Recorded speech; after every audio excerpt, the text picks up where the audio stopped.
ជំរាបសួរបងប្អូនណានេះស្តុកថ្មីបងប្អូនណាប្រភេទស៊ីបម៉ាឡេចំបងប្អូន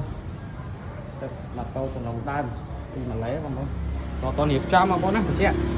ហើយតរៀបចំប្រភេទกระดาษពុនបងប្អូនណាសម្រាប់3គ្រឿងនេះ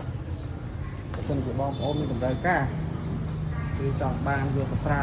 ប្រភេទម៉ូតូសាំងលាយជាប្រភេទម៉ូតូកម្រអីអាចទៅមកយកបានបងប្អូនណាចូលស្តុក3គ្រាប់បងប្អូនប្រភេទម៉ូតូសំណុំប្រភេទម៉ូតូតរៀបចំបងប្អូនណាបញ្ជាក់តែសម្រាប់មួយគ្រឿងនេះឆេះបងប្អូនឆេះ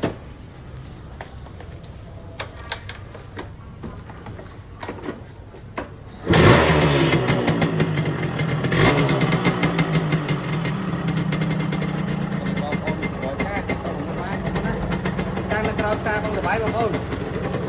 អរគុណច្រើនជម្រាបលាបងប្អូនណា